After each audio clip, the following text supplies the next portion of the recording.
Hello guys, welcome back to study. This is Dheeraj Kumar. एक quick revision class है ये। 100 plus मैंने यहाँ पे लिखा है ना, तो 101 क्वेश्चंस होंगे और बेसिक कॉन्सेप्ट मैंने कुछ लिखे हैं यहाँ पे। उनको याद करके जाओ एग्जाम से पहले। और ऑलमोस्ट इसमें से आपको याद है। देखो, ये जितने भी क्वेश्चंस है ना, मोस्ट रिपीटेड है। 100% मेरे से लिखवा के ले लो। हर शिफ्ट में यहाँ से सवाल बनने वाले हैं। ठीक है, हर शिफ्ट में। ये नहीं कह रहा हूँ कि दसों के दसों यहीं से आ जाएंगे, बट मैक्स टू मैक्स आने की चांसेस है, बिकॉज ये मोस्ट रिपीटेड है। बहुत बार रिपीट होती है और बहुत बार बच्चे इजी लेवल के क्वेश्चन गलती कर देते हैं जोश जोश में। तो मैं यहाँ पे आपको जो चीजें को दे रहा हूँ, आप आराम से पढ़ो। और सेक्शन 1 के लिए मैं ये चीज कह सकता हूँ ना, कि मेरे से बेस्ट आपको कोस्ट गार्ड के लिए पूरे यूट्यूब पे कोई नहीं देख सकता। और मैं आपको कुछ रिजल्ट्स दिखाता हूँ, फिर हम क्लास को आगे बढ़ेंगे। हमारे नोट्स से पढ़ के, हमारे क्लासेस से पढ़ के, हमारे मॉक से पढ़ के, हमारे बैचेस से पढ़ के, हमारे पीडीएफ से पढ़ के बहुत सारे बच्चों ने सिलेक्शन लिया है, जिसमें से कि सबसे ज्यादा जो पॉपुलर मैंने आपको बताया है अभी तक, बहुत बार डिस्कस किया मैंने, ये जिक्र कर रखा है नवदीप का। ठीक है, ये देख रहे हो आप, ये शुरू से जुड़े हैं सेक्शन 1 का हमारे साथ। सेक्शन 2 इनकी बहुत अच्छी थी, खुद से ये क्लासेस वगैरह कराते रहते थे। ट्रेनिंग कंप्लीट होने के बाद, सैलरी आने के बाद, हर चीज का इंफॉर्मेशन जो था ना, हमारे पास इनसे बात होते रहती थी। रिजल्ट हमने दबा के दिए कोस्ट गार्ड के अंदर।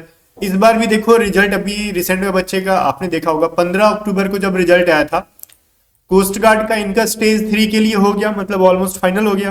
कुछ तो है नहीं यहाँ पे, बस मेडिकल चेकअप करते हैं, फाइनल में मेडिकल फिट हो तो आपको रख लेते हैं, तो ये चलेगा। ठीक है, इसके अलावा इन्होंने ही फिर मैसेज किया था ना मेरे को, देखो डेट भी है 15 अक्टूबर। इनसे 6 जून में भी देखो बात हुआ है हमारी, जो इनसे 6 जून का भी डेट है, 15 अक्टूबर का है। काफी टाइम से लोग जुड़े हैं। 20 अक्टूबर को भी है, 22 अक्टूबर को भी है।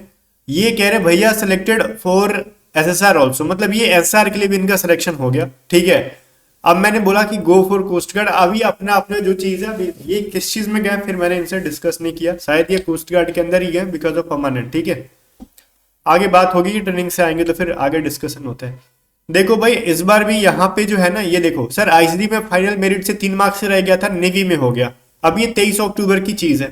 ठीक है, ये देखो कोस्ट गार्ड का इनका ही है, कोस्ट गार्ड का इस बार भी हो गया था। ये तो पहले का ये बता रहे थे, इनका नेवी एसआर में हुआ और इस बार इनका भी कोस्ट गार्ड में हो गया। हमारे साथ जो बच्चे देखो ये भी जुड़े हैं, ये नेवी एसआर कोस्ट गार्ड दोनों में ले जा रहे हैं। ये भी देखो navy SSR and coast guard दोनों में ले गए, इस बार की है ये दोनों चीज। ये पिछली बार कोस्ट गार्ड में रह गए थे और क्या था ये 02/2024 थी बैच, ये इसमें इनका हो गया है। ठीक है, मैंने कुछ चीजों को हाइड किया ताकि आप जबरदस्ती का देख के ना खोजने मत लगो। इस बार भी देखो एयरफोर्स का जो पेपर हो रहा था, उसमें भी हमारे नोट से बहुत है। देखो 3-4 जो है ना, कह रहे देखो 3 से 4 क्वेश्चन जीके की ना आपकी पीडीएफ से दे। देखो 6 से 7 जीके रहता है, मोर देन 50% जीके। ये खुद बच्चे ना स्क्रीनशॉट देते हैं सर, ये खुद कहते हैं सर आपकी पीडीएफ का मैं स्क्रीनशॉट देता हूँ। मैंने कहा कि क्वेश्चन सेंड करो आप, तो उन्होंने मेरे पीडीएफ का स्क्रीनशॉट भेजना शुरू कर दिया कि C1 शिफ्ट में ये सवाल आपके पीडीएफ से आए थे। वैसे वेरियस चीज है, आप वीडियो को रोक रोक के ना पढ़ सकते हो। देखो बच्चे की इंग्लिश में 18 सही हो रही है 20 में से। पिछली बार इनकी जो थी ना, इन्होंने खुद कहा था सर पिछली बार आपसे पढ़ा था मेरी 19 सही थी इंग्लिश में, इस बार भी इनकी 18 सही है। ठीक है भाई, इस बार भी देखो ये बच्चे कह रहे हैं सर 90% चीजें सही जा रही है। हमारे साथ जो बच्चे पढ़े हुए हैं ना, देखो करंट अफेयर एयरफोर्स में 3 ही आता है, 3 आता है मैक्सिमम, और तीनों के तीनों हमारे पीडीएफ से थे। ये चीजें आप प्रूफ देखो बच्चों का। मैं इतने सारे लड़कों लड़कियों से कैसे एक्सपेक्ट कर सकता हूँ कि झूठ बोलेंगे, सब सही बोल रहे हैं। ठीक है, और मेरी झूठी तारीफ मेरे मुंह पर कौन आगे करेगा। और ये तो हमारे बैच में भी हैं, इनकी मैंने देखा है, और हमारे बैचेस इन्होंने इंग्लिश किया था और ऑलमोस्ट चीजें इनको देखने के लिए मिला। और देख लो, मैंने इनसे कंफर्म भी किया कि ये सारे सवाल हमारे क्वेश्चंस आए थे क्या इस शिफ्ट में। उन्होंने कंफर्म किया कि हाँ ये सारे क्वेश्चन थे, हमने पीडीएफ का स्क्रीनशॉट भेजा इनको। तो इसी तरीके से मैं कह रहा हूँ कोस्ट गार्ड के लिए भी लास्ट टाइम में आप हमारी पीडीएफ को पढ़ के जरूर जाना। एग्जाम से जब बाहर निकलोगे ना, अगर आपने कॉन्सेप्ट पढ़ा है, हमारी जो पीडीएफ है सेक्शन 1 के लिए, चाहे आप जीडी के लिए दो चाहे आप यांत्रिक के लिए दो, बेस्ट है। ठीक है, मैं कह सकता हूँ सेक्शन 1 के लिए बेस्ट है। और ये सारी पीडीएफ जो है ना, सेक्शन 1 का इंग्लिश, सेक्शन 1 का मैथ, सेक्शन 1 का साइंस, सेक्शन 1 का रीजनिंग, सेक्शन 1 का करंट अफेयर जीके, ये सभी चीजें बेस्ट हैं सेक्शन 1 के लिए। और सारे पीडीएफ की प्राइस अलग अलग है। टोटल पीडीएफ जो है ना, आपको अगर खरीदना है तो व्हाट्सअप करके खरीदो और लास्ट टाइम आप पढ़ के ही जाओ। मैं आपको हार्डली रिकमेंड कर रहा हूँ, एकदम फोर्स कर रहा हूँ आपको। ठीक है, हार्डली रिकमेंड तो गलत मैंने बोल दिया, मैं आपको फोर्स कर रहा हूँ कि आप पढ़ के ही जाओ एक बार। ठीक है, सारी पीडीएफ को, और आप एग्जाम के बाद आओगे तो कहोगे सर मैक्सिमम क्वेश्चंस आपके पीडीएफ के या तो एज इट इज थे या फिर सेम कॉन्सेप्ट के थे। हम कुछ भी फेंकने वाली बातें नहीं करते हैं। ठीक है, या अगर आप ऑनलाइन मॉक टेस्ट जीडी की खोज रहे हो तो एटीट्यूड स्टडी ऐप पे मिल जाएगी, ऐप डाउनलोड कर सकते हो, लिंक डिस्क्रिप्शन में, और ऑनलाइन मॉक टेस्ट लगा सकते हो। लेकिन ये सारे पीडीएफ आपको ऐप पे नहीं व्हाट्सएप पे मिल जाएंगे। व्हाट्सएप पे पेमेंट करते ही आप स्क्रीनशॉट दोगे उनको, हमारे टीम मेंबर को, तो सारी पीडीएफ आपको व्हाट्सएप पे भेज दी जाएगी, आप प्रिंट वगैरह भी करा के पढ़ सकते हो। अब हम लोग आ जाते हैं साइंस पे, वन शॉट जो वीडियो है वहां पे मैक्सिमम सवाल जो है ना इन्हीं चीजों से रिलेटेड रिपीट होती है। मैं दिखा रहा हूँ आपको, पूरा करोगे बहुत बेनिफिट मिलेगा। विद्युत मात्रा की इकाई क्या होती है? आप सबको पता है कि विद्युत मात्रा इलेक्ट्रिक क्वांटिटी की जो है ना यूनिट क्या होती है भाई? एम्पियर होती है। सबको पता होगा, इसमें से किसी को कोई डाउट नहीं होगा। आगे बढ़ते हैं। अब एक सवाल है, यदि लोलक की लंबाई 4 गुनी कर दी जाए तो लोलक की झूलने का समय क्या होगा? पेंडुलम के बारे में बात करें, मान लो एक पेंडुलम है, इसको अगर हम 4 गुना कर देना तो पहले अगर टी टाइम लेता था तो अब कितना टाइम लेगा ये बताओ। तो भाई पता है ये जो लेंथ का जो होता है ना इसके वर्ग का समानुपाती होता है, ठीक है, आपने ये चीज पढ़ा होगा। लाइक अगर ये 4 गुना कह रहा ना लेंथ को, तो रूट अंडर 4 कर दो, अब उसकी जो वैल्यू आएगी वो टाइम हो जाएगा। तो 2 आ रहा ना, तो मतलब अब 2 गुना हो जाएगा। अगर ये 16 गुना कहता है ना, तो रूट के अंदर 16 डाल दोगे तो ये मिलता, अब इसकी जो टाइम हो जाएगी झूलने का आवर्तकाल जो हो जाएगा वो 4 गुना हो जाएगा। तो ये कॉन्सेप्ट आपको समझ में आ गया। तो फिलहाल यहाँ पे 4 गुना जब लेंथ कर रहे हैं तो हम वर्ग का प्रोपोर्शनल कह रहे हैं ना, उसके स्क्वायर का प्रोपोर्शनल होता है, ठीक है, समानुपाती होता है, तो क्या हो जाएगा? दुगुना हो जाएगा यहाँ पे भाई, डबल्स, ठीक है। चलो फिर आगे बढ़ते हैं। देखो वर्षा की बूंद का आकार जो है ना गोल होता है, ये बहुत बार पूछा गया है आपको ना, ये चीज पूछा होगा। सरफेस टेंशन से रिलेटेड बहुत सारे क्वेश्चंस बनते हैं। वर्षा की बूंदें जो होती हैं वो क्यों गोल होती हैं? सेविंग ब्रश जो पानी में से निकालने पे क्यों चिपक जाता है? एक पानी की बूंद जो है ना वो तेल के ऊपर क्यों तैरती है? ये सारी चीजें क्यों हो रही है? सरफेस टेंशन की वजह से, ठीक है भाई। चलो फिर आगे देखते हैं। जो कॉन्सेप्ट मैं बता रहा हूं बीच में बहुत इंपॉर्टेंट है, उनको भी सुनते जाना। मैंने सेविंग ब्रश बताया, पानी को बताया, ये सभी चीजें इंपॉर्टेंट है। यदि दर्पण में बना प्रतिबिंब हमेशा सीधा आकार में वस्तु के बराबर हो तो वो क्या है? ठीक है, वो सीधा भी होना चाहिए और वस्तु के बराबर भी होना चाहिए, वो समतल है, लेकिन वो एक्चुअली आभासी प्रतिबिंब बनता है, ये चीज समझना, ठीक है। बट यहाँ पे सीधा कह रहा है ना और वस्तु के बराबर, तो वो फ्लैट मिरर होगा। ओके चलो आगे कह रहा है स्वचालित कलाई घड़ियों में। देखो पहले आता था ना रिस्ट वॉच आता था ऑटोमेटिक वाली, तो उसमें बैटरी कुछ नहीं होता था भाई, बैटरी वगैरह नहीं होता था, चार्जेबल नहीं होता था, कुछ नहीं होता था, फिर भी कैसे चलते रहता था? कुछ लॉजिक होना चाहिए, ऑटोमेटिक था भाई, ठीक है। तो वो चलता था हमारे हाथों के रोटेशन की वजह से, हम हाथों को हिलाते डुलाते रहते थे ना वो, तो उसमें क्या होता था, एनर्जी उसकी स्टोर होते जाती थी। अब वो कौन सी एनर्जी रहती थी? तो हाथ जब चला रहे हो तो वो कौन सी ऊर्जा है भाई, ये चीज बताओ। तो वो स्थितिज ऊर्जा थी, ठीक है भाई, याद रहेगा आपको। स्थितिज ऊर्जा की वजह से क्या होता था, वो घड़ी चलता था, ऑटोमेटिक वाला जो था। फिलहाल हमारा आंसर हो जाएगा हमारे हाथों के विभिन्न संचालन से, मतलब जो हम हाथ हिलाते डुलाते रहते थे ना उसकी वजह से। चीजें क्लियर होंगी, लास्ट टाइम रिवीजन के लिए बहुत इंपॉर्टेंट है। अब एक चीज देखो, नेत्र का जो है ना निकटतम बिंदु क्या है, जो नियर पॉइंट ऑफ एन आई है, वो 25 cm है। और एक ऐसा ही क्वेश्चन मैं दूंगा ना, आप उसका आंसर गलत करोगे, लिख के ले लो मेरे से, आगे मैं दूंगा। मैंने भी पढ़ा दिया ना आपको 25 सेंटीमीटर, चलो आगे जाके आप इसको गलत करने वाले हो, देखना कैसे गलत करोगे। एग्जाम वाले कैसे आपसे गलत कराएंगे मैं आपको दिखाता हूँ, ठीक है। बोलोगे ऐसा थोड़ी होता है, हम सही कर देंगे। चलो देखते हैं कैसे सही करते हो। आ जाओ फिर इधर, मजे मजे में पढ़ाई को करो यार, टेंशन वाली चीज नहीं है। सेक्शन 1 के लिए जब मैं हूं ना आपके साथ, तो रिलैक्स होकर पढ़ो। जब एक पत्थर को चांद की सतह से पृथ्वी पर लाया जाता है तो क्या होगा उसके साथ? क्या उसका द्रव्यमान बदल जाएगा? क्या मास चेंज हो जाएगा? When a stone is brought to earth from the surface of moon, क्या होगा? उसका भार बदल जाएगा परंतु द्रव्यमान नहीं बदलेगा। वेट जो है ना उसका चेंज हो जाएगा बट मास चेंज नहीं होगा। या फिर भार और द्रव्यमान दोनों बदल जाएंगे, both weight and mass will change, ना द्रव्यमान बदलेगा ना ही भार, नीदर मास और नॉर वेट जो है ना विल चेंज। भाई पहली बात तो ये देखो, हम पहली बात मास और वेट में हमको फर्क करना आना चाहिए, ठीक है। अगर हम कह रहे हैं कोई चीज 6 kg का है तो इसका मतलब ये नहीं कि उसकी मास 6 kg है, ठीक है भाई। तो ये चीज समझना, उसके वेट के बारे में बता रहे हैं। तो वेट जो है ना अलग अलग प्लैनेट्स पे अलग अलग हो सकता है, बस मास जो है ना वही रहता है, ठीक है। तो भार बदल जाएगा। अगर अर्थ के सरफेस से लेके आ रहे हो तो 1/6 के रेशियो में चेंजेस आती है। कैसे? देखो मैं आपको कुछ बता रहा हूं, अगर कोई चीज अर्थ पे 600 किलो का है, ठीक है, अर्थ पे, किस पे? अर्थ पे, उसकी वेट कितनी है? 600 kg। तो मून पे कितना हो जाएगा 600/6, वो हल्का हो जाएगा मून पे जाके, 100 kg का है। अगर कोई चीज ना मून के ऊपर अगर सवाल दे दे इस तरीके से 200 kg का है, तो अर्थ पे कितना हो जाएगा, अर्थ पे भारी होगा ना तो 6 से गुना कर देना अपने को, अब 6 से डिवाइड नहीं करने का, तो अर्थ पे भारी होके 1200 kg का बन जाएगा। ये लॉजिक समझ में आया जो मैंने बताया? जरूरी नहीं कि एज इट इज सवाल पूछा जाए कि उसका वेट बदल जाएगा, मास वही रहेगा, द्रव्यमान वही रहेगा, भार बदल जाएगा। जरूरी नहीं कि एज इट इज सवाल रहे, सवाल में न्यूमेरिकल घुसा सकता है, और इजी सा न्यूमेरिकल। क्या भाई ये समझ में आ गया ना कि कोई चीज अर्थ पे जो वैल्यू है मून पे जाएगा तो 6 से डिवाइड कर देना, लेकिन मून पे कोई चीज है अर्थ पे लेके आना है तो उसको ज्यादा करने के लिए 6 से मल्टीप्लाई करने का। क्लियर है लॉजिक? ओके सर, आगे बढ़ते हैं। हुक का सिद्धांत जो है ये किस चीज से रिलेटेड है भाई? आपने हुक्स लॉ पढ़ा होगा ना, इलास्टिसिटी से है, प्रत्यास्थता से है, तो ये चीज में कोई दिक्कत नहीं सर। तो ये किस चीज से भाई? इलास्टिसिटी से है। हुक के लॉ पढ़ा होगा आपने, हुक का लॉ पढ़ा होगा। सदिश राशि है इनमें से बताओ। देखो मैंने कुछ लिस्ट दे रखा है आपको जो एग्जाम में अभी तक पूछे गए हैं। जैसे वेग क्या है? एक सदिश राशि है, ठीक है। वेलोसिटी क्या है? एक वेक्टर क्वांटिटी है। उसी तरीके से मैंने ना कुछ लिस्ट दे रखे हैं हिंदी और इंग्लिश दोनों में। देखो सदिश राशि, वेग, बल, संवेग जो अभी तक एग्जाम में पूछे गए हैं, बहुत मेहनत से मैं खोजता हूं, तो लाइक जरूर किया करो वीडियो को। अदिश राशि जो पूछे गए अभी तक एग्जाम में, रिपीट किए गए, चाल, दूरी, द्रव्यमान, आयतन, ताप, समय। वैसे तो बहुत सारी चीजें हैं, तो बहुत सारी चीजों को रटना नहीं है। वेक्टर और स्केलर की जो मेन चीजें मैंने दी है यहां से कर लो, ठीक है। वेलोसिटी, फोर्स, मोमेंटम, और स्केलर की स्पीड, डिस्टेंस, मास, वॉल्यूम, टेम्परेचर, टाइम। एटलीस्ट इतना आप याद रखोगे, ज्यादा ज्यादा ना भी याद हो तो इतना याद। आगे देखो, एक लिफ्ट में किसी व्यक्ति का प्रत्यक्ष भार जो है ना कम से कम होता है, ठीक है। जब लिफ्ट जा रही हो, देखो लिफ्ट में दो सिनेरियो होता है, दो सीन होता है।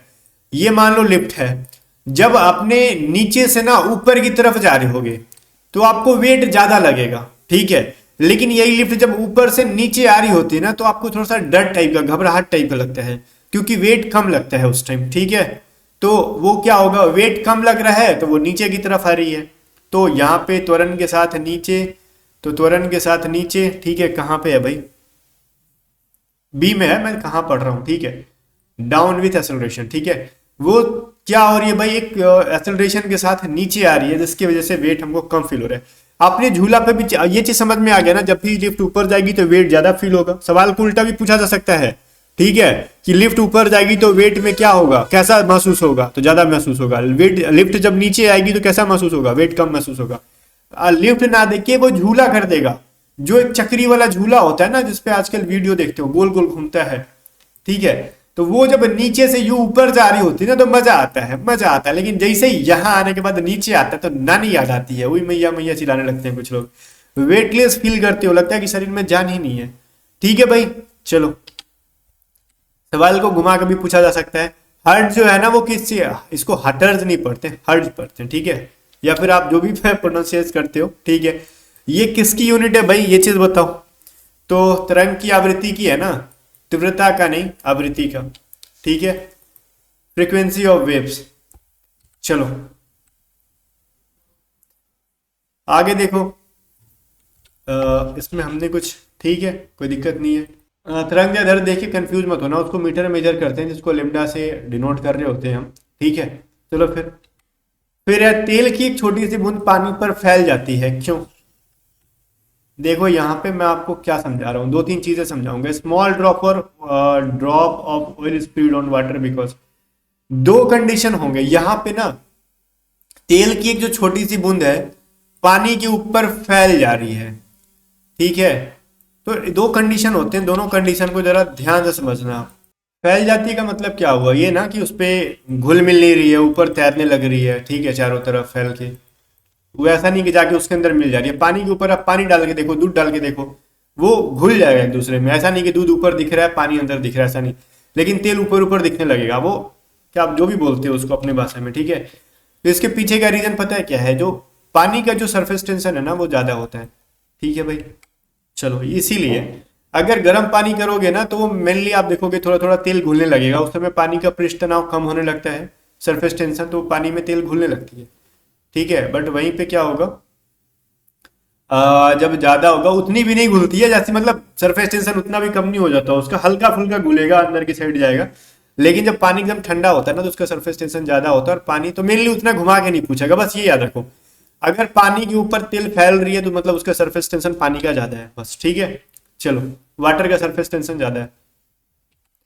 आगे देखो, ज्यादा मैं डिटेल में जाऊंगा तो आप अपने आप में कंफ्यूज जाओगे। आगे देखो, कह रहा है निम्न में से कौन सा पदार्थ के लिए लेंथ के लिए नहीं यूज करते। बहुत इजी सा सवाल है भाई। मिट्टी का थोड़ी यूज करते हैं, ये बहुत बार पूछा गया एग्जाम में, ऐसा सवाल पूछते सारे बच्चे सही कर देते हैं। अब कुछ लोग ना फट से प्लास्टिक प्लास्टिक मार देते हैं, ऐसा नहीं, प्लास्टिक के अभी आजकल लेंस बन रहे हैं, तो मिट्टी का यूज नहीं होता है, ठीक है। अब किलोवाट घंटा जो है ना, ये किस चीज का वो है, क्या कहते हैं उसको, मात्रक है। तो किलोवाट घंटा किस चीज का मात्रक है भाई, आप सबको पता होगा, एनर्जी का, ऊर्जा का। बोलोगे तो जूल्स है, जूल भी इसी का है सर, ठीक है। 1 किलोवाट घंटा में पता है 3.6 इंटू 106 जूल नहीं, 10 का पावर 6 जूल होता है। मैं इसको सुधार देता हूँ थोड़ा, ठीक है, टाइपिंग एरर है यहाँ पे। अब चीजें ठीक है, मैंने जो डिजिट लिखा है यहाँ पे याद रखना, एग्जाम में कभी कभार पूछ देता है डायरेक्टली, ठीक है। 1 किलोवाट बराबर कितना जूल होता है, 3.6 into 10 to the power 6 joule. Okay guys, kilowatt मात्रा किसका है, एनर्जी का। जूल भी पूछेगा, एनर्जी का।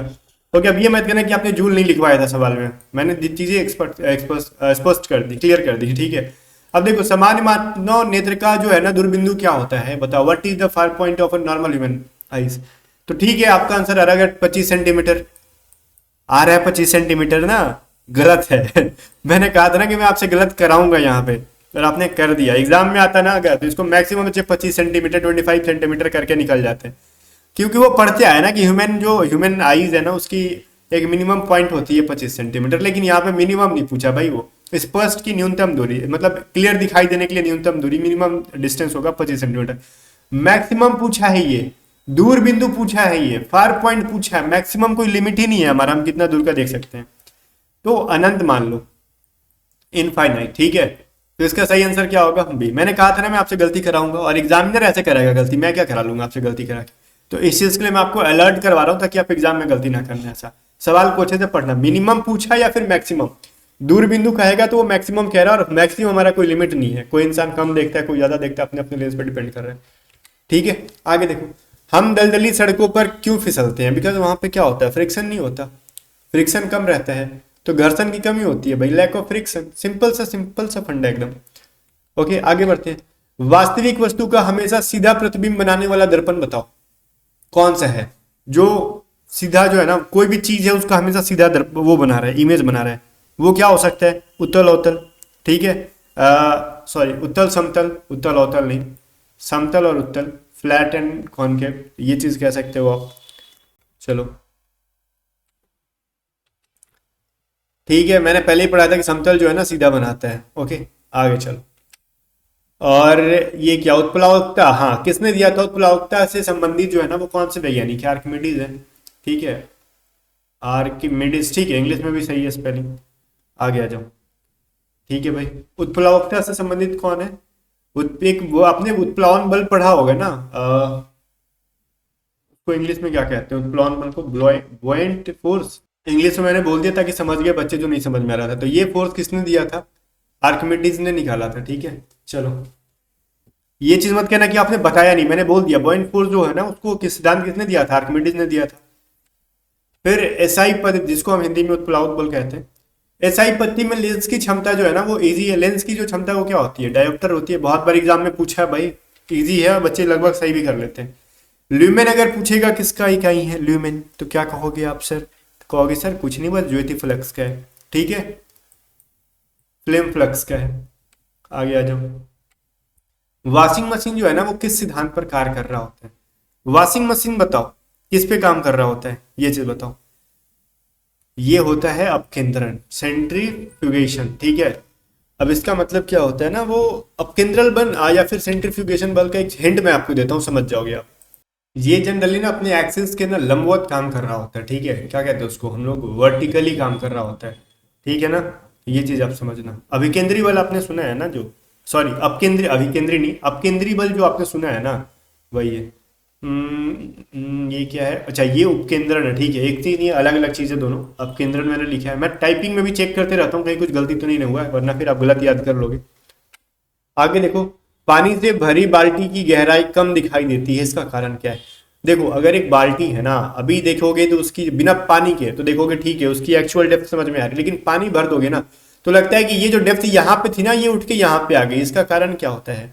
इसका कुछ तो लॉजिक होगा, क्यों ऐसा दिखता है वो? तो कहोगे सर कुछ नहीं, कुछ नहीं, वो सब के सब क्या है? रिफ्रैक्शन है, अपवर्तन है। ठीक है, वो सब क्या है भाई? अपवर्तन के कारण होता है। याद रहेगा? ओके।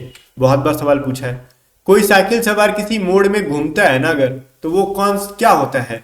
तो उसके साथ अभिकेंद्री बल लगता है, केंद्र की तरफ एक फोर्स लगता है। देखो अपकेंद्री नहीं मैं बोल रहा हूँ, अभिकेंद्री बल। अगर एक सर्कल चला रहे हो आप और साइकिल चला रहे हो आप, और जब घूम रहे हो उधर, तो आप अंदर की साइड झुकोगे, जो कि सेंटर की तरफ एक फोर्स लगता है, तो अंदर की तरफ झुकेगा वो। ठीक है, बेंड इनवर्ट्स होगा, वो अंदर की तरफ झुकेगा, तो उसको हम अभिकेंद्री बल कहते हैं। ठीक है भाई, केंद्र की तरफ एक फोर्स लगता है। कार का ऐसा ही मात्रक पूछेगा, आप सब बता लोगे, इसमें से कोई दिक्कत नहीं है। ठीक है, बोलोगे सर आपने एनर्जी का बोला था, तो हाँ दोनों का होता है, जूल होता है। ठीक है ना, याद रखना। पास्कल पूछेगा, बहुत बार पूछा है, दाब का। याद रहेगा, प्रेशर का। इजी है, चीजों को मैं आगे बढ़ते जा रहा हूँ जो बहुत इजी है। विद्युत चुंबक बनाने के लिए कौन सा पदार्थ के क्षण करेगा? विद्युत चुंबक जब भी बनता है ना, ये है ना, आपको इलेक्ट्रोमैग्नेटिक अगर बनाना है आपको, तो उसमें आपको नरम लोहे, सॉफ्ट आयरन का यूज किया जाता है। याद रहेगा ना कैसे लोहे का यूज होता है? सॉफ्ट लोहे का, सॉफ्ट आयरन का, नरम लोहे का, और एग्जाम में बहुत बार पूछा गया है। फिर कह रहा है पिंड का भार क्या है? वेट ऑफ एनीबॉडी कहाँ पे क्या होगा? पृथ्वी तल पर सब जगह क्या समान होता है? क्या अर्थ पे कहीं भी चले जाओ सब जगह समान होगा? नहीं, ऐसा नहीं है। तो ये चीज थोड़ा सा दिमाग में रखना कि अर्थ पे कोई भी चीज या फिर आप ही का वेट हर जगह एक जैसा नहीं होगा, जगह बदलते जाओगे। अब ऐसा नहीं किएगा कि 2-2 किलोमीटर पे बदलते जाएगा, नहीं, ध्रुवों पे जो है अलग होगा, सेंटर पे अलग होगा। तो सबसे ज्यादा कहाँ होता है भाई? ध्रुवों पे। जब भी आप पोल्स पे जाओगे तो वो सबसे ज्यादा वेट आपको शो कर रहेगा, सेंटर पे जाओगे तो सबसे कम या फिर जीरो शो कर रहा होगा। रीजन, क्योंकि आप जितना दूर जाओगे, ठीक है, आप पे गुरुत्वाकर्षण की वैल्यू, रेडियस बड़ा होते जाएगा, गुरुत्वाकर्षण कम लगेगा। जब आप सेंटर पे जाओगे तो आप पे गुरुत्वाकर्षण ज्यादा लग रहा होगा। ठीक है, चलो आगे देखो। कह रहा है दीर्घ दृष्टि दोष वाले व्यक्ति में, देखो दूर दृष्टि दोष अगर किसी को हुआ है ना, तो दूर जब हम बोल रहे होते ना, तो दूर तो क्या लगता है? ऊ टाइप का साउंड आ रहा है, तो उत्तल लेंस, हिंदी वाले समझ लो, तो उसको उत्तल लेंस पहना दो, कॉनकेव लेंस पहना दो। क्लियर है भाई? निकट, निकट, अट मतलब अवतल लेंस। ठीक है, आप अब इंग्लिश वाले रट्टा मारो कि आपसे अगर लॉन्ग साइडनेस या फिर फार साइडनेस कह रहा है तो कॉनकेव लेंस, ठीक है, नियर साइडनेस कह रहा है, ठीक है, तो उसको हम कॉनकेव लेंस पढ़ाते हैं। आगे बढ़ो। कह रहा है आंखों में प्रवेश करने वाली जो है ना प्रकाश की मात्रा को नियंत्रित करता है। तो वो जो आंखों में जो प्रकाश है उसको परितारिका कहोगे नहीं, हमने तो आइरिस पढ़ा है। ठीक है भाई, वही चीज है, उसको नियंत्रित कौन कर रहा होता है? आइरिस। ठीक है, याद रहेगा आपको। आगे देखो, हम कह रहे हैं किसी वस्तु का प्रतिबिंब आंख में जिस भाग पर पड़ता है वो कौन सा है? हाँ देखो, दो चीजें हैं समझना। प्रतिबिंब बनती है रेटिना पे, इसमें भी अगर आइरिस ऑप्शन है तो आइरिस मत कर देना, कॉर्निया लोग कर देते हैं आंसर, कुछ हो कर देते हैं। प्रतिबिंब इमेज कहाँ बनता है? कोई चीज आप देख रहे हो ना, तो आपके आंखों में कहाँ पे बन रहा है? तो वो रेटिना पर बन रहा होता है। आगे देखो, ये जो है ना एनर्जी का ट्रांसफॉर्मेशन, ये बहुत इंपॉर्टेंट है। मैंने एक लिस्ट दिया, आप उसको याद करके जाओगे। डायनेमो क्या करता है? तो डायनेमो क्या करता है ना, मैकेनिकल एनर्जी को इलेक्ट्रिकल एनर्जी में कन्वर्ट करता है, यांत्रिक ऊर्जा को विद्युत ऊर्जा में कन्वर्ट कर रहा होता है। ठीक है, मैकेनिकल एनर्जी को इलेक्ट्रिकल एनर्जी में कन्वर्ट कर रहा होता है। और बहुत इंपॉर्टेंट सवाल है। तो क्या सिर्फ यही इंपॉर्टेंट है? नहीं, मैंने कंप्लीट हिंदी में, मैंने कंप्लीट इंग्लिश में लिस्ट दे रखे हैं, आप इनको पढ़ोगे। जैसे अगर कोई विद्युत जनरेटर है, वो भी क्या कर रहा है? गतिज ऊर्जा को या फिर यांत्रिक ऊर्जा को विद्युत ऊर्जा में कन्वर्ट करेगा। पवन चक्की जो पवन ऊर्जा से यांत्रिक ऊर्जा में, ठीक है, सॉरी, यांत्रिक ऊर्जा या विद्युत ऊर्जा दोनों में कन्वर्ट कर रहा होता है। जिस तरीके का आपको चाहिए आप ले सकते हो। लाउड स्पीकर जो है ना, विद्युत ऊर्जा को ध्वनि ऊर्जा में कन्वर्ट कर रहा होता है। माइक्रोफोन ध्वनि ऊर्जा को विद्युत ऊर्जा में। सितार जो है यांत्रिक ऊर्जा से ध्वनि ऊर्जा में। विद्युत बल्ब जो है विद्युत ऊर्जा को प्रकाश ऊर्जा या फिर उष्मा ऊर्जा में बदलते हैं। सोलर सेल जो है ना, सौर ऊर्जा को विद्युत ऊर्जा में। विद्युत सेल रासायनिक ऊर्जा को विद्युत ऊर्जा में। मैं इसको डिटेल में जाके पहले जैसे समझाता था कि कैसे हुआ, वो चीज नहीं समझाऊंगा। लास्ट टाइम में आप रट्टा मार लो, ठीक है। मैं पहले की तरह डिटेल में जाके इस बार नहीं समझाऊंगा, टाइम थोड़ा सा कम है। वही चीज मैंने इंग्लिश में दे रखा है, आप इसको एक बार पढ़ोगे। जैसे इलेक्ट्रिकल जनरेटर क्या करता है, वाइंड मिल्स क्या करता है, लाउड स्पीकर क्या करता है, microphone, sitar, electric bulb, solar cell, electric cell, ये सभी चीजें ना किस तरीके से एनर्जी का कन्वर्जन कर रहे हैं ये याद रखोगे एग्जाम से पहले। बहुत इंपॉर्टेंट है, वीडियो को रोक के आप नोट भी कर सकते हो, बहुत इंपॉर्टेंट है। हर शिफ्ट में ना भी आए ना, अगर मान लो एग्जाम 6 शिफ्ट में हो रहा है, 7 शिफ्ट में ना, तो आप सोच लो कि 7 में से 4 शिफ्ट में इससे सवाल आएंगे। घड़ी की स्प्रिंग में भंडारित कौन सा होता है? तो वही चीज है जो ऑटोमेटिक मैंने बताया, रिस्ट वॉच वाला। तो स्थिर ऊर्जा होता है उसके अंदर, पोटेंशियल एनर्जी। ठीक है, मैंने तो कंप्लीट बता ही दिया था ना कि वो हाथ में जब मूवमेंट होती है तो उस पर चल रहा होता है, जो कि पोटेंशियल एनर्जी को, पोटेंशियल एनर्जी पे काम कर रहा होता है वो। प्रकाश की प्रवर्तन के नियम के अनुसार बताओ क्या होता है? तो आपने according to law of refraction of light, देखो गाइस, मान लो एक सरफेस है, ठीक है, और मैंने यहाँ पे छोड़ा था, ये एक सरफेस है, ठीक है, और कोई टॉर्च यहाँ पे जलाया, तो लाइट अगर यहाँ से गई तो वो अगर सरफेस को पार नहीं कर पाती तो क्या होता है? रिफ्लेक्ट कर जाएगी। तो ये रिफ्लेक्ट करके, तो जहां से ये आगे टकरा रही है, ये जो एंगल बनेगा थीटा, और ये जहां से रिफ्लेक्ट करके जा रही है, वो जो एंगल जो बनेगा इसको हम आपतन कोण, परावर्तन कोण कहते हैं। ठीक है, ये दोनों क्या होगा? बराबर होगा। मतलब आपतन कोण और परावर्तन कोण बराबर होंगे, एंगल ऑफ इंसिडेंस बराबर होगा एंगल ऑफ रिफ्लेक्शन के, रिफ्लेक्शन के। तो ये चीज हमेशा याद रखना, मैंने आपको डायग्राम से समझा दिया, अब आपको याद हो गया होगा, थीटा थीटा बराबर करके। चलो, फिर पार्सेक किस चीज का भाई क्या है भाई? तो दूरी का। अब ये कैसा दूरी? तो ये खगोलीय दूरी। कैसा दूरी? खगोलीय दूरी। ये खगोलीय दूरी को इंग्लिश में क्या कहते हैं? Astronomical distance. ठीक है, मैं माउस की मदद से लिख रहा हूं, हैंडराइटिंग खराब है, पेन का यूज नहीं कर रहा हूं अभी। ठीक है, कैसा भाई? Astronomical, an, astronomical, astronomical distance का यूज कर रहा हूं। ये इकाई है। पार्सेक कैसी इकाई है? किसकी इकाई है? दूरी में भी किसका? या तो ऑप्शन में दूरी का दे देगा या फिर खगोलीय दूरी का दे देगा, एस्ट्रोनॉमिकल डिस्टेंस दे देगा। तो कंफ्यूज नहीं होने का, अपने को प्रिपेयर्ड रहना है। अब आगे देखो, पार्सेक इसके अलावा और कुछ हो सकता है जो कि भूल रहा हूं मैं। ठीक है, चलो फिलहाल इतने याद रखो। ठीक है, चलो पार्सेक ही पूछ सकते हैं। उदय और अस्त होते समय सूर्य का जो कलर कैसा दिखाई देता है? देखो, सनराइज और सनसेट के टाइम पे सन का कलर जो है ना रेड होता है, बाकी कोई और कलर मत बता देना आप सवाल पूछता है तो। आगे पूछ रहा है, सोलर कुकर में जो प्रयोग होता है वो कौन सा दर्पण होता है? तो सोलर, देखो कुकर के अंदर जो अगर कोई ऊपर से दर्पण लगा रहे हो तो किससे लगा रहे हो? सोलर, मतलब सूर्य की एनर्जी को चारों तरफ से, मान लो इधर से भी रोशनी आ रहा है, इधर से भी रोशनी आ रहा है, उसको एक जगह पे लाके सेंटर में कर देगा ताकि हीट बने वहां पे ज्यादा। तो वो काम कौन करता है? Concave mirror. ठीक है भाई, अवतल दर्पण। चलो, साबुन को जल में अगर घोलने पर पृष्ठ तनाव क्या होगा? देखो, साबुन जो जल का पृष्ठ तनाव तो ज्यादा होता है, तो ज्यादा होगा तो मैल कैसे छुड़ाएगा वो? तो साबुन को या फिर डिटर्जेंट को हम घोलते हैं तो पृष्ठ तनाव घट जाता है। ठीक है, घट जाता है, डिक्रीज हो जाता है, और मैल को छुड़ाने में मदद करता है। मतलब साबुन को गंदगी के साथ जो है ना, उसको कपड़े धोने में मदद करता है। आपने सुना होगा ना कि मैल क्यों नहीं छूटता हर, मतलब बिना साबुन के अगर कपड़े धोगे तो मैल नहीं छूटेगा, साबुन लगा दोगे तो ऐसा क्या है? तो वो उसका सरफेस टेंशन कम कर देता है पानी का। पेंडुलम को चंद्रमा पर ले जाने पर उसकी समय अवधि क्या रहती है? ये चीज बताओ। पेंडुलम, पेंडुलम मैंने बताया शुरू में लोलक। ठीक है, इसके ऊपर भी मैंने आपको डिस्कस कर दिया था। तो बस यहाँ पे सोच लो कि जब जब भी आप उसकी चंद्रमा पे ले जाओगे ना, तो सिचुएशन में उसका टाइम पीरियड जो है वो बढ़ जाएगा। ठीक है, विल इंक्रीज नॉट डिक्रीज। आगे बढ़ते हैं। पानी से निकालने पर सेविंग ब्रश मैंने आपको बताया था कि जो सरफेस टेंशन की वजह से चिपक जाते हैं। ठीक है, तो ये चीज मैंने बताई थी। बारिश की बूंदे गोल होती है सरफेस टेंशन की वजह से। पानी से ब्रश निकालोगे या फिर पेंटिंग ब्रश भी पानी में डालोगे तो फैलेगा, निकालोगे तो चिपक जाएगा। ये सभी चीजें सरफेस टेंशन से हो रही हैं। ओके, चलो, चुंबकीय क्षेत्र का मात्रक क्या होता है? तो आपको पता होना चाहिए, टेस्ला, इलॉन मस्क वाला नहीं, फिजिक्स वाला। डायनेमो से किस प्रकार की धारा प्राप्त होती है?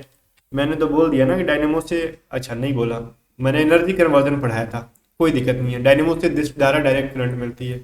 ठीक है भाई, तो ये याद रहेगा आपको। कभी कभार एग्जाम में पूछा गया है ये मैक्सिमम बार, तो हम लोग क्वेश्चन ही वही लेके आए जो मैक्सिमम बार पूछा गया है। आपने अगर एग्जाम दिया होगा तो बहुत सारे क्वेश्चन यहाँ से देखे होंगे अपने शिफ्ट में। कोई मान लो डॉक्टर है ना, रोगियों के नाक कान गले का इलाज कर रहा है, तो वो डॉक्टर कौन सा दर्पण का यूज कर रहा होगा वहां पे? तो वो अवतल दर्पण का।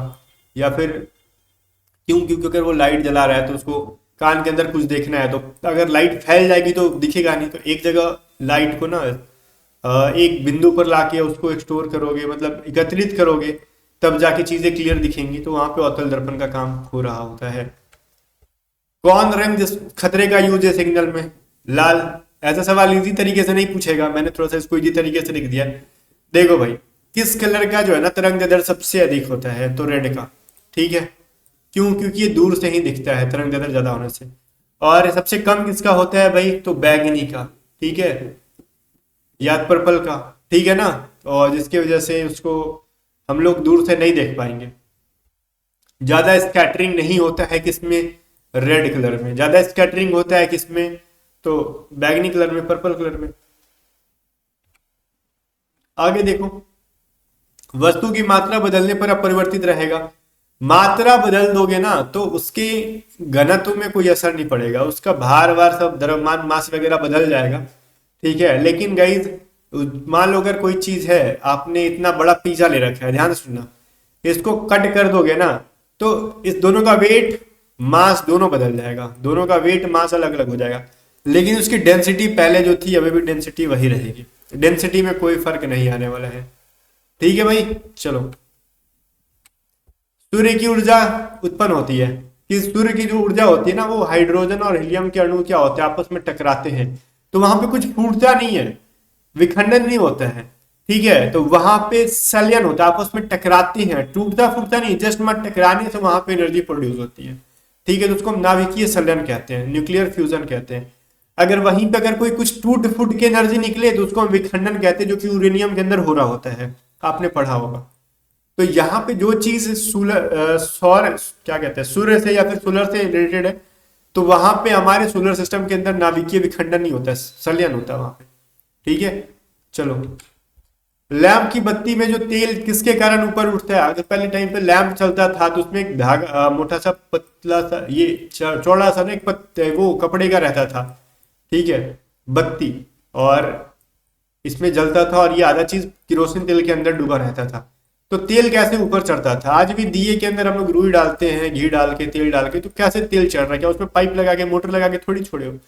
तो वो सब जो है ना कैपिलरी सिस्टम या फिर फेनोमेनन कह लो, या फिर किसी की ये घटना है, कैपिलरी फेनोमेनन है। ठीक है, तो ये चीज आप थोड़े सा याद रखोगे, किसी की ये घटना की वजह से। ओके, चलो। फिर कह रहा है पृथ्वी का प्लान में क्या है? तो ये चीज बहुत बार पूछा गया, 11.2 किलोमीटर पर सेकेंड। बहुत लोग ऑप्शन में मिनट भी दे देता है, 11.2 किलोमीटर पर मिनट। मिनट नहीं करने का, सेकंड करने का। ठीक है ना, चलो।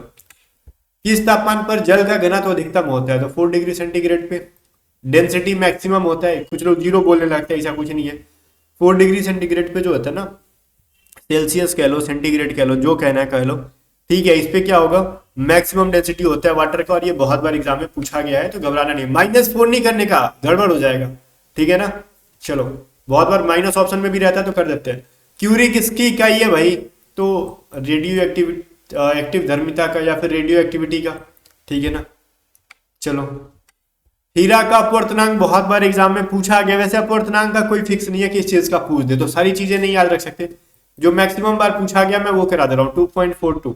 ठीक है ना, हीरा का होता है, डायमंड का होता है, रिफ्रैक्टिव इंडेक्स कह लो। ठीक है, रिफ्रैक्शन इंडेक्स भी कहते हैं इसको। रिफ्रैक्टिव इंडेक्स जो है ना इसका 2.42 है डायमंड का, जिसको याद रखना, बहुत बार एग्जाम में पूछा गया। यंग प्रत्यास्थता गुणांक जो है ना, एसआई मात्रा क्या होता है? ये चीज बता दो भाई। तो न्यूटन मीटर स्क्वायर होता है। न्यूटन मीटर नहीं करने का, न्यूटन मीटर, न्यूटन पर मीटर स्क्वायर, न्यूटन मीटर नहीं, न्यूटन पर मीटर स्क्वायर होता है। या फिर इसको यू लिख सकते हो, न्यूटन -2 का मतलब बटा में है ये। ठीक है, हाँ। श्यानता की इकाई क्या होती है? पॉइज होती है, पता होगा आपको। नहीं पता है तो रट लो, चीजें कुछ कुछ रटने भी होती हैं। मोटर गाड़ी के चालक के सामने लगा रहता है, जो मोटर गाड़ी चला रहे हो, जो उनके बाहर की साइड में जो लगा रहता है, वो किस टाइप का वो दर्पण होता है? वो उत्तल दर्पण होता है। ठीक है भाई, कॉनकेव मिरर होता है, कॉन्वेक्स मिरर होता है, कॉनकेव नहीं, कॉन्वेक्स मिरर होता है। कैंडेला किस चीज का मात्रक है? बता दो भाई, ज्योति तीव्रता का है ना, लाइट इंटेंसिटी की। चलो, ल्यूमेन मैंने बोला था फ्लेम फ्लक्स का, तो ये कैंडेला अलग है और वो अलग है, ज्योति फ्लक्स अलग है, ज्योति तीव्रता अलग है।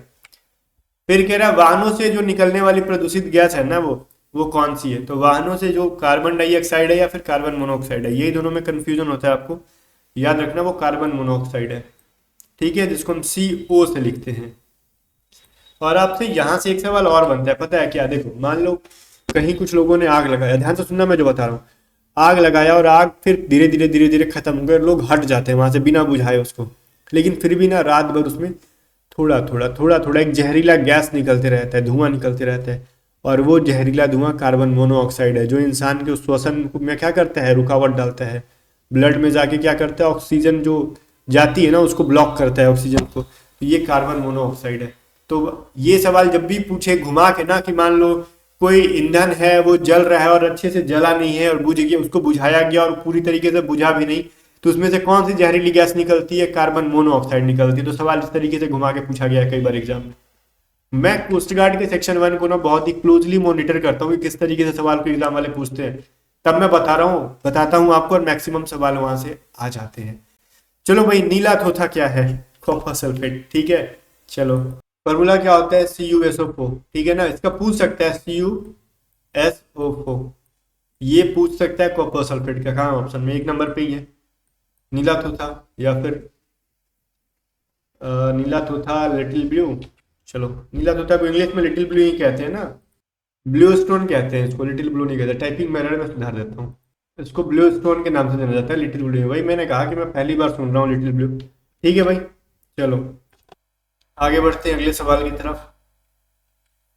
लोहे का सबसे शुद्ध जो है ना कॉमर्शियल रूप क्या है, ठीक है, देखो जो कॉमर्शियल रूप जो है ना इसका पिटवा लोहा है ये, ठीक है, आयरन जिसको कहते हैं। इसके अंदर क्या होता है, कार्बन की मात्रा जो है ना वो बहुत ही कम होती है, 0.08% से भी कम कार्बन होता है इसके अंदर, याद रहेगा।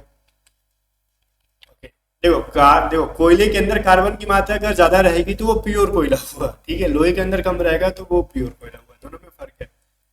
गामा किरणों की क्या वेदन, देखो गामा किरण का वेदन क्षमता क्या होता है, सबसे ज्यादा होता है, बहुत ज्यादा अधिक होती है, वेरी हाई होती है। तो सवाल को थोड़ा सा घुमा के पूछ देगा, अल्फा बीटा गामा में क्या आएगा, सबसे ज्यादा वेदन क्षमता किसकी होती है, पेंट्रेशन की पावर किसकी ज्यादा होती है, तो कहोगे गामा किरण की, सिंपल।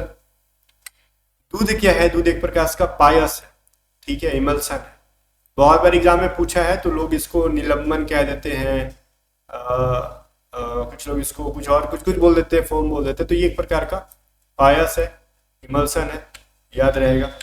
मधुमक्खी के डंक में कहेगा, बिच्छू के डंक में कहेगा कौन सा एसिड पाया जाता है अम्ल, तो आपका आंसर होना चाहिए फॉर्मिक एसिड, ठीक है भाई। मधुमक्खी कहे आपसे क्या कहते हैं उसको, स्कॉर्पियन को, बिच्छू कहे, दोनों चीजें कहेगा तो आपको फॉर्मिक एसिड ही कहना है, ठीक है ना, याद रहेगा, जो लाल लाल होता है ना। चलो फिर कह रहा है आपसे बॉक्साइट किसका अयस्क है, पता होगा, एल्यूमिनियम का है बॉक्साइट। तो चीजें जो चीज आसान है ना, मैं उसको थोड़ा सा इजीली आगे तरफ से बढ़ते जा रहा हूँ बोल बोल के। देखो अब यहाँ पे मैं कुछ बता रहा हूँ, एटॉमिक संरचना जो है ना वो मॉडल किसने दिया था, तो परमाणु संरचना बहुत सारे लोगों ने दिया, देखो नील्स बोर ने भी दिया था, अर्नेस्ट रदरफोर्ड ने भी दिया था, जॉन डॉल्टन ने भी दिया था, ऐसे और भी लोग दिए थे, लेकिन हमको ऑप्शन के अकॉर्डिंग देखना है, तो उसमें नील्स बोर और अर्नेस्ट रदरफोर्ड के द्वारा भी एटॉमिक स्ट्रक्चर दिया गया था, तो बहुत 4-5 लोगों ने दिया था इसको अपना अपना। अब किसका कितना चलन में है नहीं है वो चीज अलग है, दिया किसने किसने था ये पूछा है, तो बस 2 ऑप्शन में थे तो दोनों को आंसर कर देंगे, हो सकता है कि नाम आपके ऑप्शन में चेंज भी देखने के लिए मिल जाए, ठीक है। आगे बढ़ो, रक्त का पीएच मान अगर आपसे पूछेगा तो बताओ रक्त में क्या होता है, एसिड होता है कि क्षार होता है, तो ये चीज बताओ कैसा होता है, क्या रक्त तो नमकीन होता है ना, तो वो बेसिक होगा 7.4, मतलब 7 से ज्यादा पीएच वैल्यू, क्षारीय होता है रक्त, रक्त में एसिड नहीं होता, ये चीज याद रखोगे आप, खट्टा नहीं होता खून। परमाणु इलेक्ट्रॉन त्यागने पर क्या होता है, देखो भाई इलेक्ट्रॉन पे कौन सी चार्ज होती है, निगेटिव। अगर आप ये कर्ज में, मान लेते एग्जांपल आप पे निगेटिव चार्ज है, मतलब आप अगर कर्ज में हो और आपका कर्ज खत्म होगा तो क्या होगा, आप खुश हो जाओगे ना, पॉजिटिव हो जाओगे, ठीक है। तो ये अगर मान लो किसी का कर्ज इलेक्ट्रॉन खत्म हो रहा है, वैसे तो मैं एग्जांपल दे रहा हूँ, बस इसको लॉजिक मत समझ लेना कोई, बस समझाने के लिए बोल रहा हूँ, इलेक्ट्रॉन खत्म हो रहा है तो वो खुश हो जाएगा, मतलब वो क्या हो जाएगा, पॉजिटिव हो जाएगा, धनावेशित हो जाएगा। ठीक है भाई, चलो आगे बढ़ते हैं। अब कह रहे हैं निम्नलिखित में से किस खनिज द्वारा लोहा प्राप्त होता है?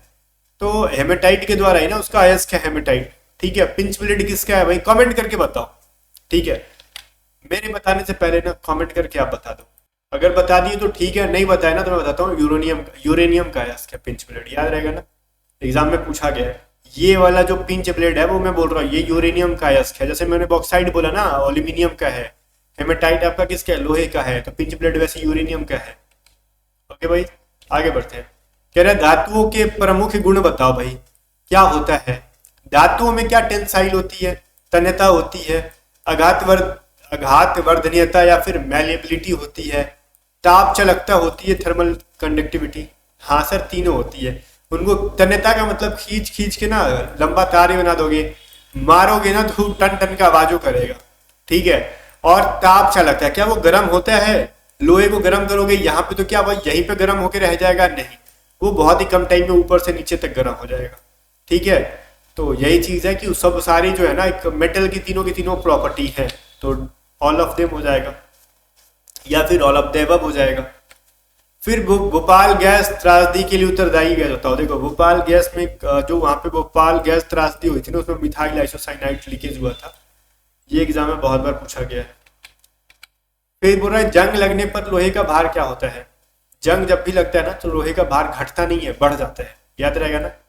रस्ट लगने पर लोहे के आयरन के वेट में क्या चेंजेस होती है, तो वेट उसका बढ़ जाता है। तो ये चीज थोड़ा सा समझना, एग्जाम में पूछा जाता है तो बच्चे कहते हैं सर, दिमाग लगा लेते हैं कि खोखला हो क्या पता घट गया होगा, नहीं बढ़ता है। उष्मा उत्पन्न होती है, उष्मा किसके अंदर उत्पन्न होती है ये चीज बताओ। बोलोगे सर उष्मा का क्या, ठीक है, उसको जहां मन करे वहां उत्पन्न हो जाएगी। ठीक है भाई, देखो अभिक्रिया आपने सुना होगा दो प्रकार के, एक एक्सोथर्मिक एंडोथर्मिक। ठीक है, उष्मा छेपी उष्मा शोषी। तो उष्मा शोषी का मतलब क्या हो रहा है, वो शोषण कर रहा है। ठीक है, एंडोथर्मिक मतलब एंड एक वर्ड आया है, एंड हो रहा है, तो वहां पे प्रोड्यूस कैसे हो सकता है, नाम में एंड है उसके, तो उष्मा शोषी शोषण कर रहा है तो प्रोड्यूस कहाँ हो रहा है, तो वहां पे खत्म हो रहा है ना, क्षय हो रहा है, हानि हो रही है, हास हो रही है। तो उष्मा छेपी 100 का मतलब निकलना एक्सोथर्मिक। ठीक है, तो वहां पे उष्मा निकलती है, उत्पन्न होती है, और वहीं पे उष्मा शोषी में क्या होगा, उष्मा का हार्स हीट का क्या होगा, लॉस होता है। ठीक है ना, तो ये चीज समझना। तो उष्मा छेपी अभिक्रिया में क्या होगा या फिर क्रिया में क्या होगा, एनर्जी प्रोड्यूस होती है, हीट प्रोड्यूस होती है।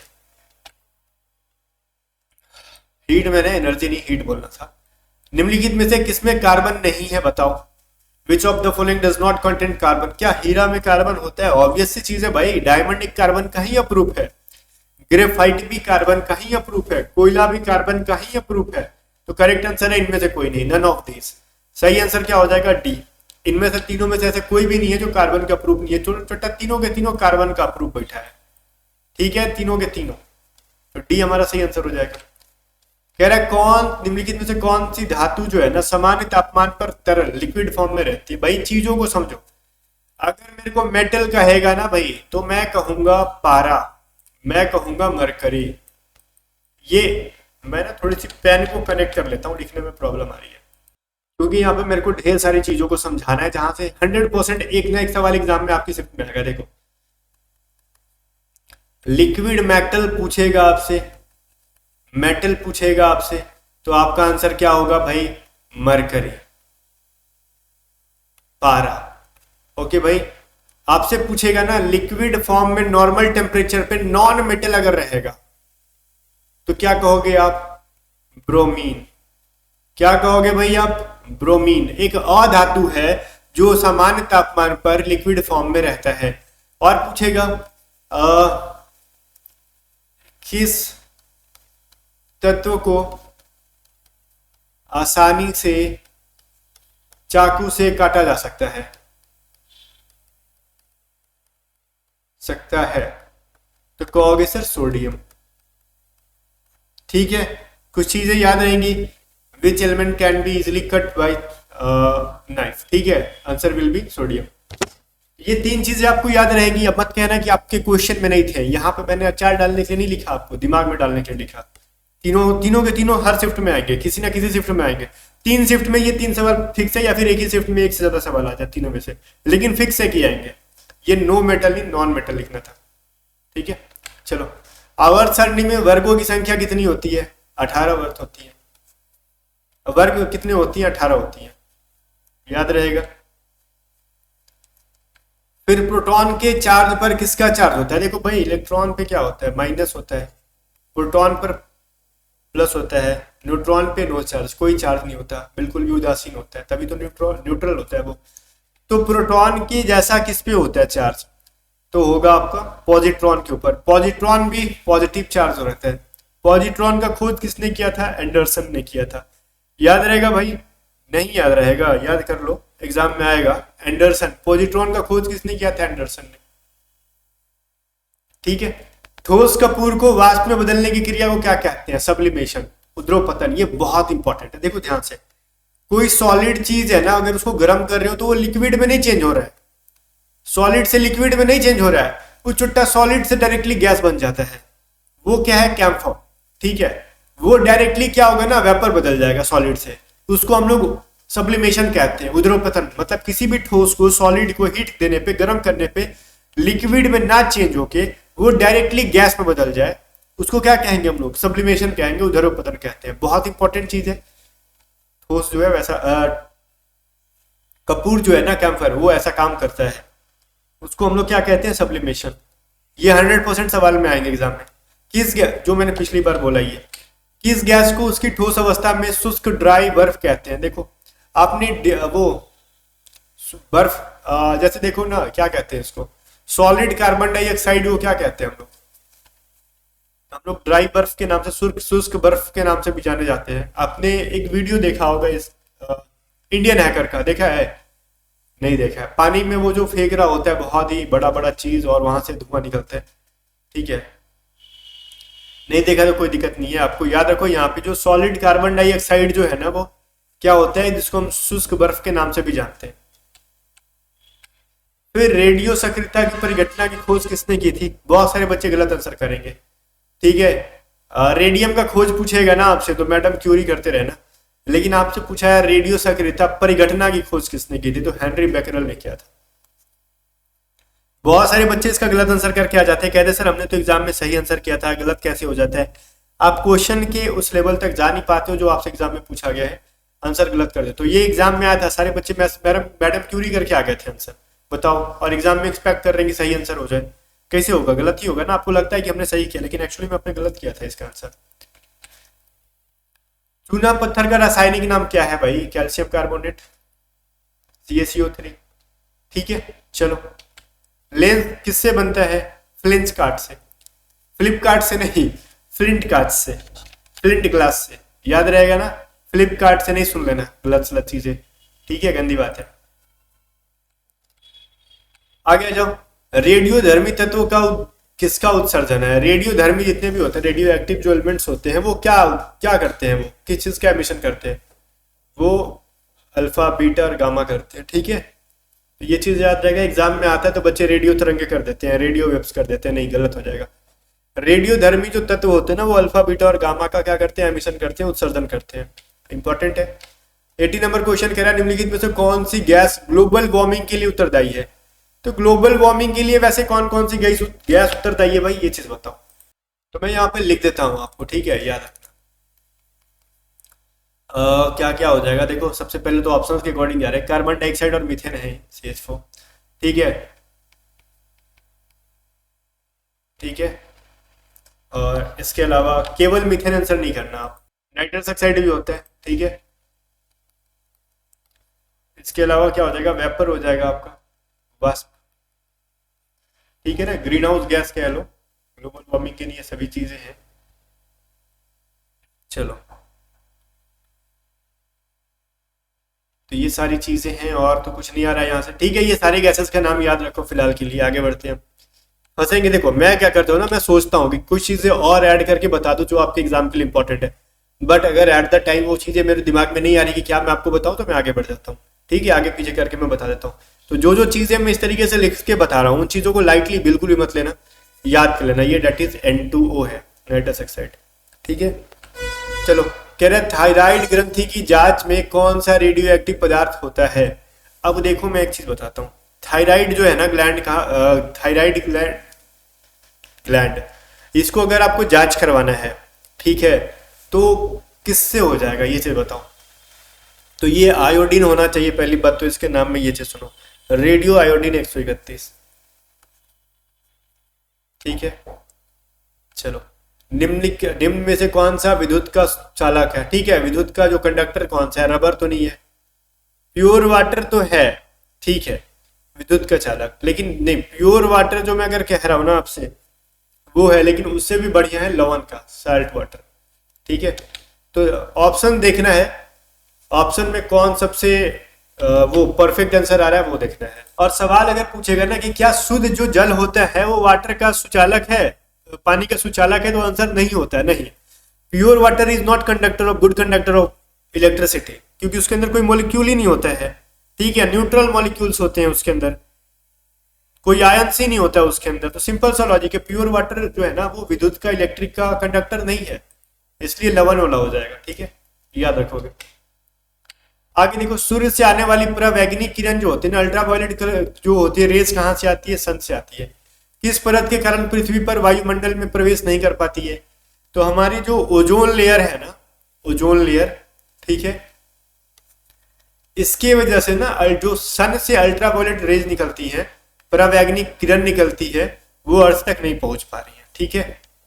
चलो, निम्नलिखित में से कौन सा एक जिप्सन का रासायनिक सूत्र है, तो जिप्सन का रासायनिक सूत्र है CaSO4 2H2O, ठीक है ना, याद रखोगे आप। चलो, और कुछ यहां से बताने लायक है, फिलहाल नहीं, इतना कर लो। फिर निम्नलिखित में से कौन सा उदरोपातेज नहीं है, देखो भाई, इसमें से देखो, ये वर्टिकल फॉल नहीं होना चाहिए था, यहाँ पे एरर है, मैं टाइपिंग वाले को थोड़ा सा सुधार देता हूँ। इसको सप्लीमेंट्री एलिमेंट के नाम से जान सकते हो, लाइक सप्लीमेशन जिसके अंदर नहीं होता है वो चीज बताओ। लाइक कोई भी सॉलिड से डायरेक्टली गैस में नहीं बदलता है, वो है फिटकिरी। इसको अगर आप पानी में घोलना चाहोगे तो घुल जाएगा इजीली, लेकिन आप कपूर को पानी में घोल के देखो, नहीं घुलेगा चुट्टा ही। इसको गर्म करोगे ना, हीट दोगे ना, पट से गैस बन जाएगा। नेपथिलीन को भी अगर सॉलिड है ना, इसको गर्म करोगे तो गैस बन जाएगा। अमोनियम क्लोराइड भी है ना, इसको गर्म करके देखना, पटाख से गैस बन जाएगा, लेकिन फिटकरी एलम नहीं बनता है, तो करेक्ट आंसर एलम हो जाएगा। 86 देखो, परमाणु रिएक्टर में प्रयुक्त ईंधन कौन सा होता है, तो यूरेनियम।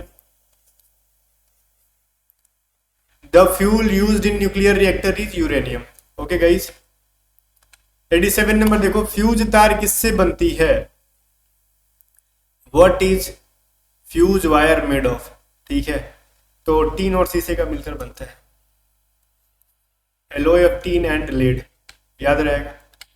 कार्बन किस युक्त का पदार्थ है, कार्बन किस युक्त, अच्छा कार्बन युक्त कौन सा पदार्थ है, ठीक है। देखो, इनमें से कौन कौन कार्बन वाले पदार्थ है भाई, हीरा मैंने बोला ग्रेफाइट में ना, फुल्लेरिन भी है, बकमिस्टर फुल्लेरिन आपने सुना होगा ना, जो कि फुटबॉल की तरह उसकी संरचना होती है, ये भी कार्बन का ही प्रूफ है, सभी के सभी है इसमें से, ऑल ऑफ द अबव, याद रहेगा। 89 देखो, मास संख्या किसका योग है, द्रव्यमान जो है ना किसका योग है बताओ। न्यूट्रॉन एंड प्रोटॉन को ऐड करोगे, वहां से आपको मास मिलेगा। प्रोटॉन और न्यूट्रॉन को ऐड कर दोगे, जो कि न्यूक्लियस के अंदर होते हैं, वहां से मास मिल जाता है आपको, याद रहेगा। चलो, इलेक्ट्रॉन को नहीं। विद्युत का कुचालक इसमें से कौन है, ये चीज बताओ। विद्युत का सुचालक नहीं, कुचालक, बैड कंडक्टर, इंसुलेटर, डायमंड, ठीक है। चलो, यहां पे कॉपर लिखा है, गलत है आंसर, रुको। याद रखोगे आप इस चीज को कि जो वो क्या है ना, डायमंड जो है ना एक बैड कंडक्टर है। आगे देखो, आवर्त सारणी में आवर्त की संख्या, अगर वर्ग की संख्या स्क्वायर्स की संख्या पूछा होता है तो 18, आवर्त की संख्या पूछेगा तो 7, ठीक है। दोनों चीजों में मैंने डिस्कस कर दिया, एग्जाम में आगे आप कर लोगे। कंप्यूटर का चिप जो बना होता है वो किस चीज का बना होता है, सिलिकॉन का बना होता है। लास्ट टाइम मैं रिवीजन और इंपॉर्टेंट क्वेश्चन करा रहा हूं, आपको थोड़ा सा इस चीज को याद करना होगा। द्रव जिस ताप पर उबलता है उसे क्या कहते हैं, देखो मान लो कोई लिक्विड है, ठीक है, उनको बॉईल करना है, तो मान लो ये गर्म हो रहा है और अचानक से उबलने लग रहा है, बॉईल होने लग रहा है, तो जिस टेम्परेचर पे आके वो बॉईल हो रहा है उसको उसका क्वथनांक कहते हैं, बॉइलिंग पॉइंट कहते हैं। और कोई भी सॉलिड जिस टेम्परेचर पे आके गलने लग रहा है, लिक्विड फॉर्म में हो रहा है, तो उसको उसका गलनांक कहते हैं, मेल्टिंग पॉइंट कहते हैं। तो यहाँ पे द्रव्य का उबलने का पॉइंट को हम लोग क्वथनांक या फिर बॉइलिंग पॉइंट कहते हैं। तो क्वथनांक और गलनांक, boiling point and melting point में फर्क समझ लेना। वाष्पन अलग चीज है, इवोपरेशन। उबलना का मतलब ये नहीं कि वो वाष्प बन गया, ठीक है ना, तो ये चीज समझना। चेचक के टीके का विकास किसने किया था? एडवर्ड जेनर ने। कुछ बायो के क्वेश्चन है जो कि कोस्ट गार्ड में पूछे गए थे, जो कि केमिस्ट्री से रिलेटेड है, इसलिए पूछे गए थे। किस शैवाल से आयोडीन प्राप्त होता है? यूलोथ्रिक्स, ठीक है, सॉरी मैंने यहाँ पर गलत बोल दिया, लेमनेरिया, ठीक है, यहाँ पे बाय मिस्टेक मैंने बोल दिया लेमनेरिया इसका सही आंसर। और ये बहुत ईजी क्वेश्चन है, ठीक है। आयोडीन जो है ना लेमनेरिया नामक शैवाल से ही प्राप्त होता है, यूलोथ्रिक्स नहीं। ये तो मैंने नाम भी पहली बार सुना है, मैंने पढ़ने के चक्कर में बोल दिया इसको, यूलोथ्रिक्स। लेमनेरिया नाम का जो एल्गी होता है ना, इससे आपको आयोडीन प्राप्त होता है, ठीक है। और यहाँ से कोई सवाल बायोलॉजी में घुसना चाहोगे तो मिलेगा, इधर नहीं मिलेगा, ठीक है। और शरीर का तापक्रम जो है ना कहाँ नियंत्रित होता है? तो हाइपोथैलेमस के अंदर जाके देखो, जो बॉडी का टेम्परेचर है ना वो कहाँ पे उसको कंट्रोल होता है? तो हमारे जो हाइपोथैलेमस होता है ना उसमें जाके ग्लैंड में बॉडी टेम्परेचर कंट्रोल किया जाता है। लिटमस किससे प्राप्त होता है? तो लाइकेन से, ठीक है ना। ये चीज आप थोड़ा सा ध्यान रखोगे, ठीक है। चलो फिर कह रहा है बर्तनों की सफाई के लिए निम्नलिखित में से किस पदार्थ का उपयोग किया जाता है? तो ये तो अमोनियम क्लोराइड का किया जाता है, अमोनियम क्लोराइड से भी बर्तनों को साफ किया जाता है, ठीक है। फिर दूध का पीएच मान अगर आपसे पूछा जाए ना कितना होता है, तो आप क्या कहना चाहोगे? ये तो इसमें लैक्टिक एसिड होता है तो 7 से कम रहेगा, 6.5 से लेके 6.7 के बीच में रहता है ऐसा माना जाता है, इसलिए इसका करेक्ट आंसर 6.6 कहना सही है, ना तो 6.5 ना तो 6.7। हमेशा लिखा जाता है ना 6.5 से 6.7 के बीच में, तो जब भी ऐसा वैल्यू आए इनके बीच वाला तो आप ऑप्शन में बीच वाले को ही चुनना, 6.6 आ जाओ। फिर वायु में कौन सी नोबेल गैस नहीं होती है? तो आपने सुना होगा ना इसमें कि रेडॉन नाम का जो नोबेल गैस है आपको एयर में प्रेजेंट नहीं दिखेगा, ठीक है। टूटी हुई हड्डी को जोड़ने के लिए किसका प्रयोग किया जाता है? प्लास्टर ऑफ पेरिस का, जो प्लास्टर वगैरह होता है आपने देखा होगा। अब आजा कुछ मैं यहाँ पे लिख के दे रहा हूँ, लास्ट में आप खुद से वीडियो को रोक के पढ़ लो या फिर स्क्रीनशॉट ले लो इन चीजों को, हिंदी में इंग्लिश में सब। रुको, इसका पहले लो। लाइक अल्टीमीटर का यूज होता है किस चीज को मेजर करने में? चलो मैं पढ़ के बता देता हूँ। अल्टीमीटर का यूज होता है ऊंचाई को मापने के लिए, मेनली जो विमान होते हैं उनके लिए। एमीटर का विद्युत धारा को मापने के लिए। एनीमोमीटर का वायु की जो स्पीड होती है वो। ऑडियोमीटर का ध्वनि की तीव्रता। बैरोमीटर वायुमंडलीय दाब मापने के लिए। कार्डियोग्राफी हृदय की गति को रिकॉर्ड करने के लिए। एंडोस्कोप शरीर के आंतरिक अंगों का निरीक्षण करने के लिए। फेदोमीटर सागर की गहराई के लिए। गैल्वेनोमीटर विद्युत धारा के लिए। याद रहेगा, ये सभी इंपॉर्टेंट है, मैंने बहुत ही बस इतना ही लिमिट में दिया है आपको याद करने के लिए। हाइग्रोमीटर वायुमंडल की जो ह्यूमिडिटी होती है, रिलेटिव ह्यूमिडिटी, उसको सापेक्षिक आर्द्रता। लैक्टोमीटर दूध के अंदर की जो क्वालिटी है वो पता करने के लिए, घनत्व। मैनोमीटर द्रव और गैसों का दाब नापते हैं। ओडोमीटर किसी भी गाड़ी का जो है ना दूरी नापते हैं उससे हम लोग। पिग्नोमीटर क्या करते हैं, उसका विशिष्ट द्रवों का विशिष्ट गुरुत्व मापते हैं हम लोग। स्फिग्नोमैनोमीटर से रक्तचाप को, ब्लड प्रेशर को मेजर करते हैं। स्टेथोस्कोप से हृदय की गति, जो कान में लगा के सुनते हैं डॉक्टर वो। तो एटलीस्ट हिंदी में मैंने इतना दिया, आप इतना याद रखोगे, बहुत इंपॉर्टेंट है। स्क्रीनशॉट लेके भी पढ़ सकते हो, वीडियो को रोक के भी पढ़ सकते हो। इंग्लिश में मैंने वही सारी चीजें दी हैं जो आपको मैंने जस्ट बोला। ये सारी चीजों को आपने स्क्रीनशॉट ले लो, सारी चीजों का आप स्क्रीनशॉट ले लो। ये सभी आपके एग्जाम के लिए मोस्ट इंपॉर्टेंट जो मैंने टूल दी हैं और उनका इंस्ट्रूमेंट एंड उसकी चीज को यूज है। आपको यहां से बाहर आने की चांसेस नहीं है, बशर्ते कि आपका किस्मत खराब ना हो, ठीक है। जाने से पहले फिर से मैं कहूंगा कि आपको लास्ट टाइम में हमारी पीडीएफ से पढ़ के ही जाना चाहिए, क्योंकि गाइस पीडीएफ से पढ़ के जाओगे मैक्सिमम सवाल आपको या तो क्या एज इट इज दिखेंगे, ग्रामर के क्वेश्चन या तो एज इट इज या फिर सेम रूल पे आए हुए दिखेंगे, ठीक है। और वहीं पे मैथमेटिक्स, जो भी मैथमेटिक्स होता है सेक्शन 1 का 20 सवाल ना, तो आपको 20 के 20 हमारे पीडीएफ में कॉन्सेप्ट कहीं दिखेंगे, तो इस चीज के निश्चिंत रहना। साइंस के भी मैक्सिमम क्वेश्चन देखने के लिए मिलेंगे। और साइंस देखो ऊपर में लिखा हुआ है, पेज 1 से 48 में हिंदी में है, इंग्लिश में पेज 49 से 86 में है। सबकी प्राइस आपको यहाँ पे दिख जाएगी। जीके की भी 55 रुपीज है करंट अफेयर के साथ, ठीक है। और रीजनिंग भी 100 हमारे पीडीएफ से ही रहेगा, 100%। सारे पीडीएफ को बाय करने के लिए आप व्हाट्सअप कर सकते हो गाइज। और जाने से पहले एक इंपॉर्टेंट सी बात मैं कहना चाहूंगा, अगर आप में से किसी बच्चे को ये क्लास अच्छी लगी तो प्लीज इस वीडियो को लाइक करना और इस वीडियो को शेयर भी करना और A to Z स्टडी को सब्सक्राइब कर लेना।